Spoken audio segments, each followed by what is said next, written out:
ओला dock YouTube channel को subscribe करें और बेल आइकॉन को दबाना मत भूलें।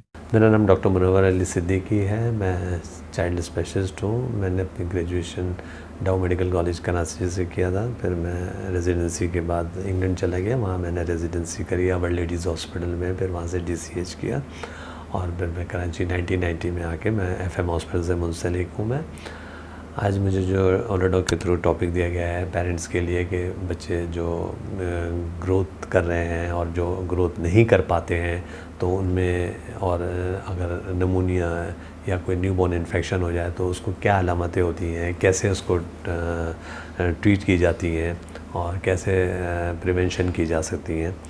पाकिस्तान के टॉप डॉक्टर्स के साथ अपॉइंटमेंट बुक करें, वो भी पेशेंट फीडबैक देखते हुए।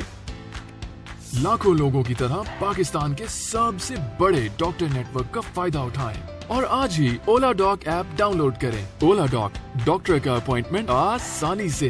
देखिए, जब बच्चा आपका 3 मंथ्स का जब हो रहा है तो 3 मंथ्स पे तो सबसे पहले तो आप बच्चे की डेवलपमेंट चेक करें कि बच्चा आपका नेक होल्डिंग जो होती है, जो नेक होल्डिंग मीन्स गर्दन संभालना, वो पार्शल नेक होल्डिंग हो जाती है। पार्शल मीन्स कंप्लीट तो नहीं, लेकिन 4 मंथ्स तक कंप्लीट हो जाती है। 3 मंथ्स में आप बच्चे को हैंड से उसको दोनों हैंड्स को पुल करेंगे हल्का सा, तो सर जो है ना साथ में ही वो ऊपर उठेगा और मीन्स के आपके बच्चे की डेवलपमेंट अप्रोप्रिएट है। और 4 मंथ्स पे जाके फिर यही चीज़ करेंगे तो वो जो है ना हाथ उठा के उसको गर्दन, तो वो कम्प्लीटली गर्दन पे साथ में उसको होल्ड करेगा वो। अच्छा, फिर दूसरे ये कि अगर ना बच्चे को कोई फीड सही ले रहे हैं, यूरिन भी सही पास कर रहा है, स्टूल भी सही कर रहा है और बच्चा एक्टिव है, मूवमेंट भी सही है, देन ओके, उसको जो है ना आप इसी तरह से कंटिन्यू रखेंगे। और अगर बच्चे के अंदर कोई भी इन्फेक्शन जैसे लग रहा है तो बच्चा फीड लेना, इस स्टेज पे भी 3 to 6 मंथ्स पे भी बच्चा जो है ना वो इट मीन्स कि कोई इन्फेक्शन हो गया है तो फिर जो है ना अपने डॉक्टर से कंसल्ट करें। अच्छा, केयरिंग ये होता है कि इस स्टेज के ऊपर 3 to 6 मंथ्स में बेबीज़ को जो कॉमन हमें कंप्लेंट्स आती हैं वो ये कि बच्चे मुंह से कुछ वॉमिट करते हैं और कॉलिक होता है। कॉलिक उसको कहते हैं कि जो एब्डोमेन में पेट टेंस हो जाता है और स्टूल पास करने में भी डिफ़िकल्टी लगती है।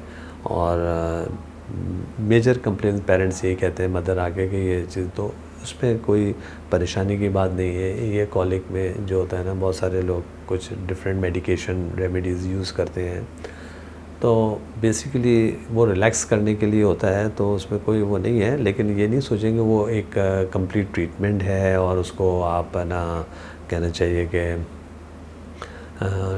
वो रिज़ॉल्व हो जाएगी। वो वक्त के साथ रिज़ॉल्व होती है, तकरीबन 6 मंथ्स में जाके कम्प्लीटली रिज़ॉल्व हो जाती है। जो रेमेडीज़ जो बड़े बूढ़े बता देते हैं या जो सिंपल सी मेडिसिन होती हैं, थोड़ा सा ट्रैंक्विलाइजर्स हैं या चीज़ें हैं, तो वो दे सकते हैं आप। लेकिन अदरवाइज़ कोई स्पेशल मेडिकेशन इसकी नहीं होती, कोई ट्रीटमेंट नहीं है इसकी, जस्ट टू रिलैक्स और उसको प्रॉपर तरह से फीड कराएं उसको और उसको रिलैक्स करें।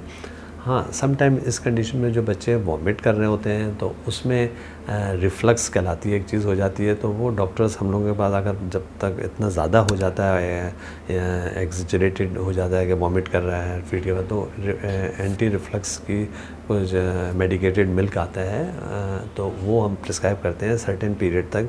जब वो रिफ्लक्स मिनिमाइज़ हो जाता है, ख़त्म हो जाता है, तो फिर नॉर्मल फीडिंग स्टार्ट हो जाती है। अदरवाइज़ कोई इशू नहीं है। और आपका जो लिहाज से और कोई क्वेरीज़ हों, कोई भी चीज़ें हों, तो आप ना ज़रूर ओला डॉक के थ्रू हमें अप्रोच करें। हम आपके पेरेंट्स के लिए फुल गाइडलाइन देते हैं ताकि आपका बच्चा सेफ़ और हेल्दी रहे। Okay, thank you very much.